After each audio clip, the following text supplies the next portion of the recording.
Hollywood, a poderosa indústria cinematográfica dos Estados Unidos, com suas belíssimas produções muito bem feitas, com seus milhares de filmes e espectadores no mundo inteiro, vem nos influenciando já há muito tempo.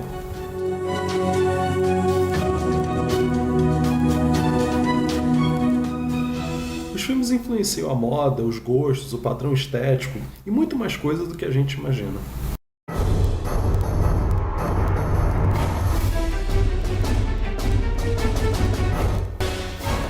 Já assistiram algum filme dos anos 40 ou 50 em que praticamente todos os protagonistas estão fumando? Então, isso influenciou toda uma geração de fumantes que veio em seguida.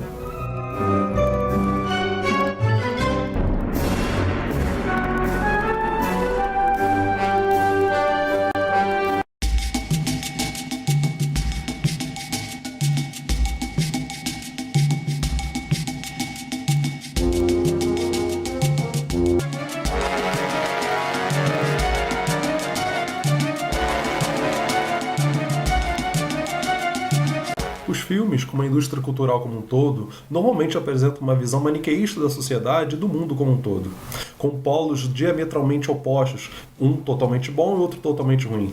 Isso se reflete nos personagens, em que uns são totalmente virtuosos e bons e outros são sempre malignos. Um mundo simplificado e dividido em dois polos, o bem contra o mal.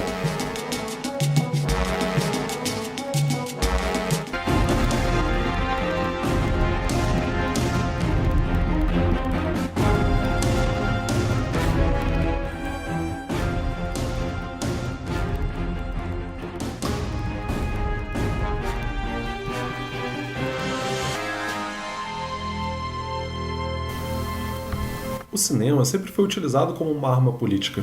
Sempre foi difusor de uma determinada visão sobre a realidade. Lembram dos muitos filmes que a gente assistiu sobre a Segunda Guerra Mundial? Então, quantos deles eram franceses, alemães ou russos? Nenhum, né? Provavelmente todos os filmes que você assistiu eram filmes estadunidenses.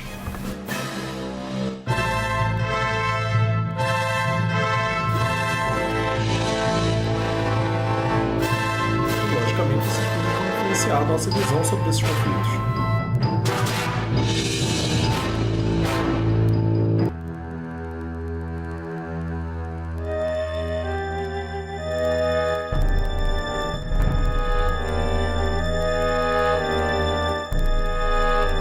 Os filmes também podem ser críticos e trazer importantes discussões sobre a sociedade.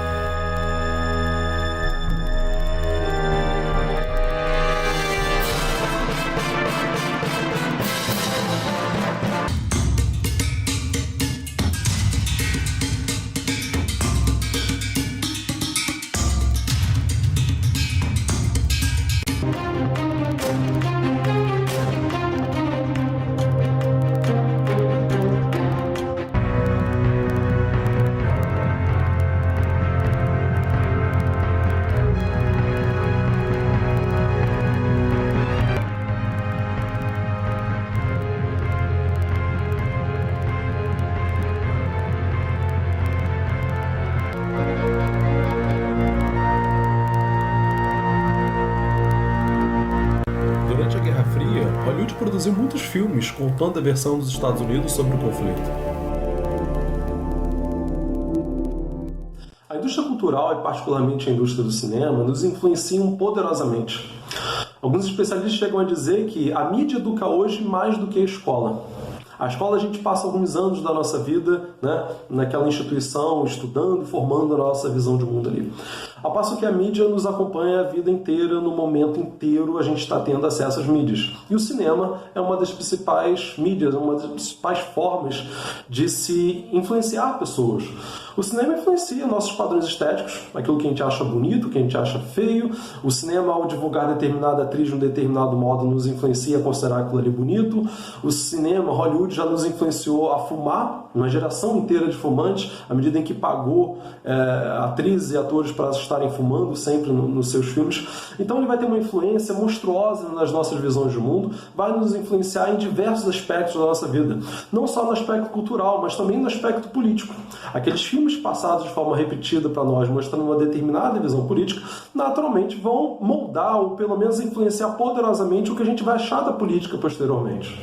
O cinema, desde muito cedo, foi utilizado como arma política, né? Uma mídia tão poderosa como essa, uma mídia que chega a tantos milhões de pessoas ao redor do mundo, não poderia ser negligenciada. Para você ter o domínio político, uma hegemonia política, é muito bom que você tenha também uma hegemonia cultural. Facilita muito o seu domínio. Então a gente vê essa influência da política no cinema, não só no período do macartismo, mas em outros períodos históricos também. No período do macartismo, isso foi algo muito nítido no cinema dos Estados Unidos, né? Você tinha um grande controle da produção cinematográfica, de modo a passar sempre uma visão positiva dos Estados Unidos para o mundo inteiro, uma visão sempre negativa de todos aqueles que fossem inimigos dos Estados Unidos, particularmente os países socialistas. E esse controle da informação, ele pode ser tanto de forma mais nítida, mais escrachada, nessa propaganda estadunidense, como por exemplo em filmes como Rock, Rambo, em que claramente você vê uma propaganda política ali dos Estados Unidos, ou até de uma forma mais delicada, mais sensível, mais difícil de se perceber, como por exemplo em desenhos animados, em que você também tem propaganda política. Nos anos 80, essa propaganda anticomunista no cinema dos Estados Unidos era visível, sempre mostrando as virtudes dos Estados Unidos e toda a tirania dos seus rivais, particularmente os soviéticos. Filmes como Rambo e Rock são só alguns exemplos disso. Nestas fotos. Não sei o quanto você sabe sobre o Afeganistão. A maioria nem consegue achá-lo no mapa. Mais de 2.000 civis. A maioria gente do campo e suas famílias têm sido sistematicamente massacrados pelo exército russo. Novas armas. Inclusive armas químicas têm sido usadas contra essas pessoas. E eles têm tido muito sucesso, sob muitos aspectos. E eu presumo que você esteja desinformado quanto ao atual estado da guerra. Mas depois de 9 anos de luta, as forças afegãs estão conseguindo carregamentos de mísseis Stinger e iniciaram sua resistência aos invasores, exceto por uma região, a 80 quilômetros da fronteira. Aparentemente, o comandante soviético lá é terrivelmente brutal, como mostram essas fotos. Lembram de Rock 4? Em que Dragon, o lutador soviético, mau, frio, sem sentimentos, mata o melhor amigo de Rock. Nunca tinha visto uma bomba levando um castigo tão grande. Joga essa maldita toalha!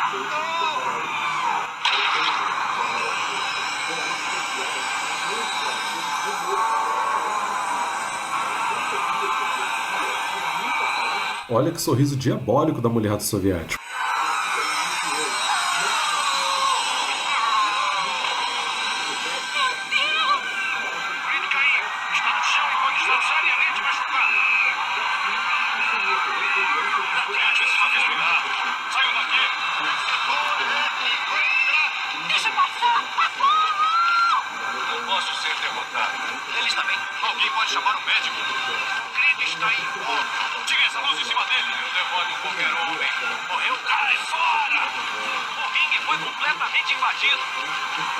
Ele precisa respirar.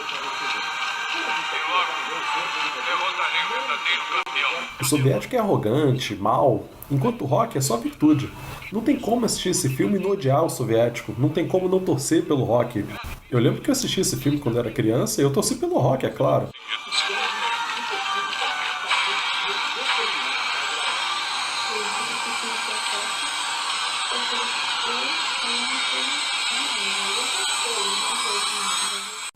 Anastácio, um desenho da Disney, direcionado para crianças. Pouca gente se... X-Men, um desenho de 92, quando já tinha acabado a União Soviética. Olha que ambiente sombrio que é criado, o que aliás é bastante comum nos filmes. E aqui também os vilões são os comunistas, que são maus, megalomaníacos. É assim que começa, companheiros. Logo, essas patéticas nações soberanas voltarão para onde pertencem. Para a mãe Rússia. Recuperaremos a nossa União Soviética. Você não pode entrar aqui. Este parlamento está oficialmente dissolvido. O seu país não existe mais. Por isso não há necessidade de líderes. Pare. Nós fomos instruídos apenas para exilar o parlamento. Instruídos? O povo me instruiu. E neste caos de desunião, o povo está assustado. Eles exigem a volta da mão de ferro de um verdadeiro governante. A minha mão. mais uma vez passando a visão dos comunistas como ditadores e tiranos. Red, antes de vocês nascerem, os soviéticos o criaram. Red tinha seus próprios planos para este país. Amanhecer Violento, um filme que retrata uma invasão dos Estados Unidos pela... Now it's up to all of us to fight for it. A Entrevista, um filme de comédia estadunidense em que o apresentador de TV vai à Coreia do Norte entrevistar o presidente. O filme mostra um líder que vive em meio a todo luxo enquanto o povo passa necessidades. Is that real? It was a gift to my grandfather from Stalin. In my country, it's pronounced Stallone. You're so funny, Dave. Right. Well, can we look inside? Fuck yeah, we can. Come on. This is so... Velozes e Furiosos 4, grande sucesso no cinema mundial. Também não perdeu a oportunidade de falar mal do comunismo. A lot has changed. You're right. So, you know each other? O vilão do filme, chefe da máfia, é um comunista. Tem a foice e martelo tatuada no pescoço.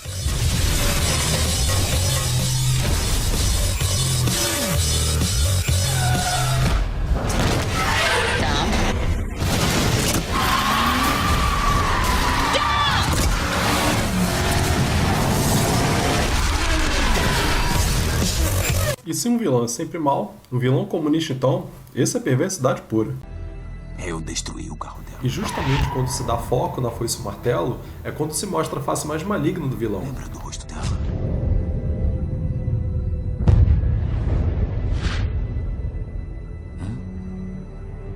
Eu não. Da última vez que eu vi, estava queimando. E no final, é claro, o vilão comunista se dá mal.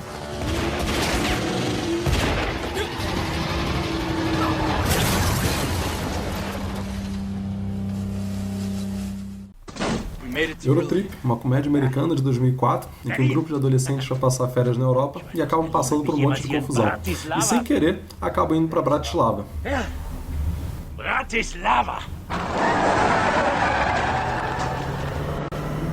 Bratislava, capital da Eslováquia, que fez parte no passado da antiga Tchecoslováquia, que foi um país socialista, então a gente está vendo, de certo modo, um legado do socialismo.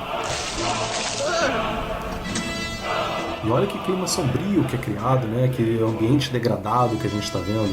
É lógico que é um filme de comédia, mas não deixa de chamar a atenção.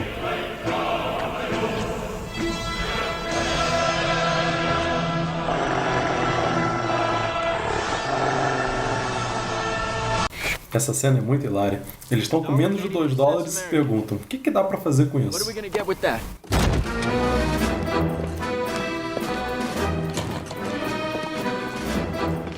Love that exchange rate. Mostrando como a moeda desses países ficou depreciada e como as suas economias não se desenvolveram frente aos países capitalistas. Think we're good. Thanks. Oh, a nickel. You see this? I quit. I opened my own hotel. Stranger Things, uma série estadunidense que se passa nos anos 80, também retrata os russos como vilões. E mais uma vez o ambiente é tratado de forma extremamente tenebrosa.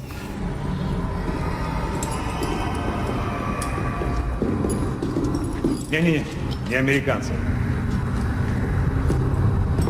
E os soldados soviéticos, como sempre, são maus e frios. Прошу вас! Нет, не надо, не надо! Нет, пожалуйста!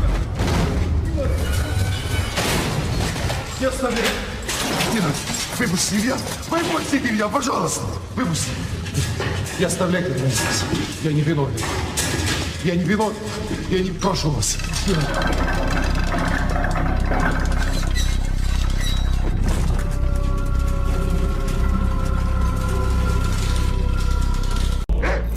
No trailer da quarta temporada, vemos mais uma vez um ambiente militarista e tenebroso.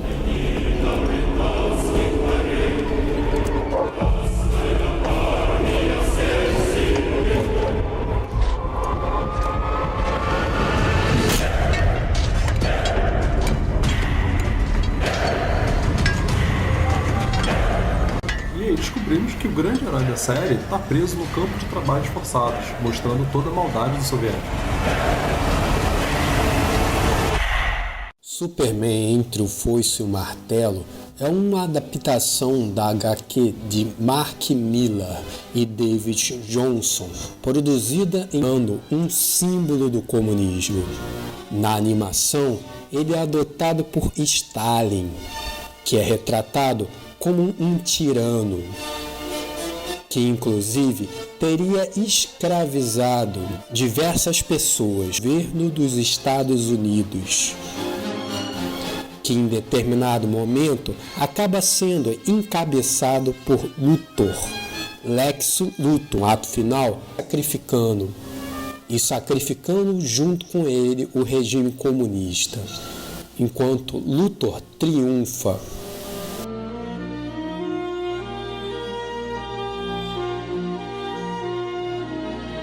E para demonstrar a superioridade do regime capitalista, promove uma transição do comunismo inferior ao regime de liberdade e democracia do capitalismo, e que por isso, inevitavelmente, o comunismo iria definhar. O filme Fuga de Los Angeles foi produzido em 1996, tendo à frente o ator Kurt Russell. Na trama, no ano de 2000, a cidade de Los Angeles é separada do continente americano por um grande terremoto. Os indesejáveis nos Estados Unidos são removidos para essa ilha. No ano de 2013, o presidente americano se torna vitalício e começa a comandar os Estados Unidos na forma ditatorial, suprimindo liberdades individuais. Sua filha discorda desta linha e rouba uma arma tecnológica capaz de fazer um apagão tecnológico em todo o planeta, e leva esta arma para os rebeldes da ilha de Los Angeles. Olá, América do Norte. Buenas noites, Sudamérica. Vocês sabem o que eles querem? Libertação. Agora é a vez deles. Arrie as calças, senhor presidente. É hora de umas palmadas. Se sua esposa é parecida com sua filha, também é gostosa de se comer, mas difícil de calar a boca. O herói do filme é um mercenário que é obrigado a ir resgatar a filha do presidente. O líder dos indesejáveis da escória social é uma caricatura do guerrilheiro Che Guevara. Conserva um aspecto latino caricato. Não é chamado de Che Guevara, mas de corvo. Ao invés de uma roupa verde, usa uma roupa vermelha.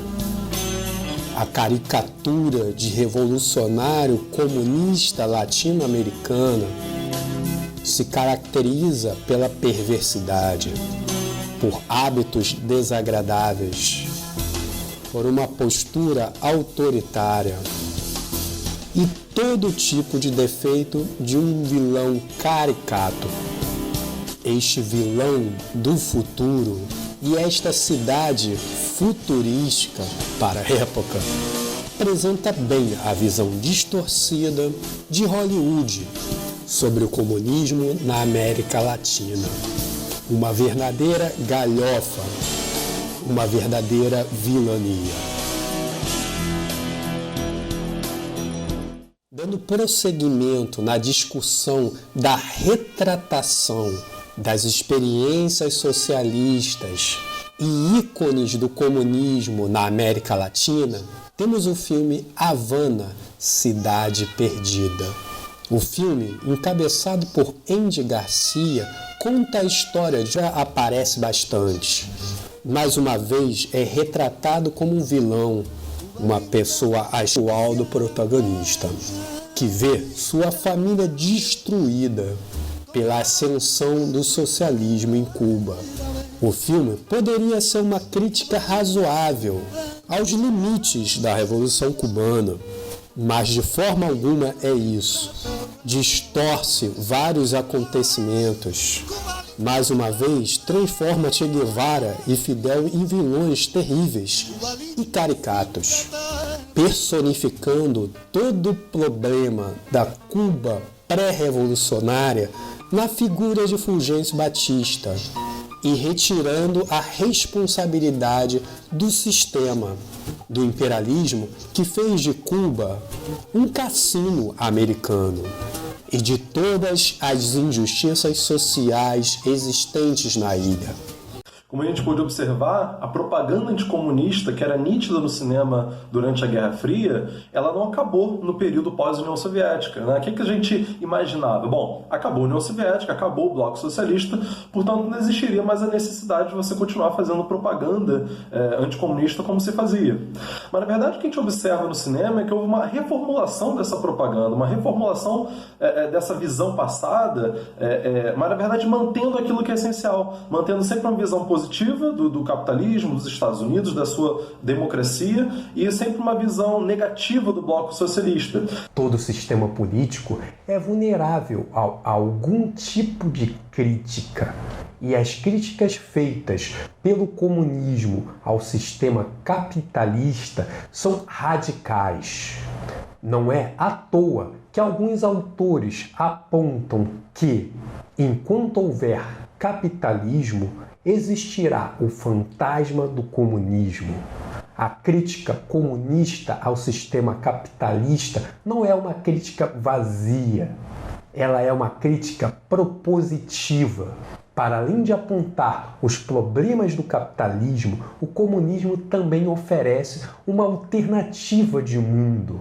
Uma alternativa que foi experimentada no passado por meio de diversas repúblicas socialistas, o que abre a possibilidade de outras experiências do tipo. Se a gente observar em filmes como o Rock, Rambo, né, a gente tem uma visão bem maniqueísta, um maniqueísmo, aliás, bem infantil, né, bem escrachado. Você tem claramente o polo do bem, o polo do mal. Os Estados Unidos são sempre os bons, os virtuosos, estão indo levar a democracia, respeitar os direitos humanos, e os soviéticos são sempre maus, eles são sempre assassinos, estão matando populações indefesas, como no caso do Rambo, né, lá na guerra do Afeganistão. Ou mais maniqueísta ainda, como no caso do Rock, onde você tem o lutador soviético, que ele é mau, ele é frio, não tem sentimentos. Tem aquela frase no final, né, que ele fala: se morrer, morreu, quando ele mata na luta, né, o amigo do Rock. Quer dizer, todo mundo que assiste aquilo, e eu inclusive, eu assisti aquilo ali torcendo pelo Rock, não tem como você não torcer. É uma visão sempre muito maniqueísta, muito óbvia. Isso era explicado pelo contexto. A questão é: acaba a União Soviética em 91, a gente imagina, bom, o cinema vai mudar. Só que não mudou. O que a gente observa é que os tipos de filme, as mensagens políticas passadas sobre as experiências socialistas continuam sendo muito parecidas. A gente vai ver isso até em desenho animado. Vemos que em todos esses vídeos o comunismo é tratado de forma estereotipada, de forma uniforme. Estas obras apontam para sociedades autoritárias, burocratizadas, que nem de longe é a imagem pensada por várias formas de pensamento comunista. O comunismo é apresentado de forma caricata não só para silenciar a multiplicidade dos pensamentos que o fundamentam, mas também para construir uma narrativa fácil de ser massificada, de ser comprada pelo senso comum. A ideia é dissolver as críticas à ideologia comunista de forma bem palatável, ocultando a propaganda ideológica anticomunista, fazendo o público naturalizar determinadas ideias. Se a gente for ver X-Men, um desenho de 92, né, que mostra um vilão comunista, maligno, falando em mão de ferro e tal, a gente vê também essa visão, né? Anastácia, um desenho feito para criança, né? Por isso que eu acho que Anastácia é um exemplo até melhor ainda. Você está passando essa visão política para crianças, é um desenho, né? É a visão da aristocracia russa sobre a Revolução Russa, que é lógico que vai lamentar aquilo ali. E apresentando teses que são comuns aos críticos do socialismo, teses essas bastante fundadas, que é de que o socialismo teria universalizado a pobreza, que isso é falado no próprio desenho, né? E a gente vê também coisas, até em filmes de comédia, que a gente não imagina que vai ter uma mensagem política, mas o Eurotrip, quando eles chegam lá em Bratislava, no leste europeu, e mostra assim, um ambiente totalmente degradado, aquela situação que causa até um pavor, né? Claro que é um filme de comédia, mas passa uma visão negativa do bloco socialista. É como se eles estivessem falando assim, ó, tá vendo? Os países que adotaram o socialismo ficaram assim. Você quer isso? E a gente vai observar, até em filmes de comédia, né, filmes aparentemente despretensiosos politicamente, fazendo aquelas mesmas críticas ao socialismo de sempre. Né? No filme A Entrevista, que se passa na Coreia do Norte, mostra naquela cena o presidente da Coreia do Norte com um monte de carrões de luxo, tal, ostentando riquezas. É aquela velha tese de que o socialismo universalizou a pobreza, o povo todo é pobre, mas os seus líderes são ricos e ostentam um monte de bens e etc. Talvez vocês lembrem da revista Forbes, que dizia em inúmeras das suas revistas que Fidel Castro era um dos homens mais ricos do mundo. Não sei baseado em que veio essa informação, né? Não conheço qual é o fundamento disso. E outra, como se não houvesse também nos países capitalistas uma população pobre e líderes ricos também. A gente observa então, vendo esses filmes todos, né, e não só os que a gente mostrou, vários outros também, alguns pontos em comum. Tem sempre uma visão maniqueísta de bem contra o mal, em que os Estados Unidos são apresentados como defensores do bem, da democracia, da liberdade, né, essa palavra é sistematicamente utilizada, e todas as experiências socialistas são retratadas como difusores da pobreza, como ditatoriais, como violentas, como tirânicas e tal. E a gente cresce vendo esse tipo de filme. Ao longo da vida inteira a gente vê filmes estadunidenses. Abre a sua Netflix e repara que tipo de filme tem lá. E aí que entra a questão. Será que a sua visão sobre capitalismo, socialismo, sobre o sistema político como um todo, não foi bastante influenciada por esses filmes que a gente assistiu ao longo da vida inteira?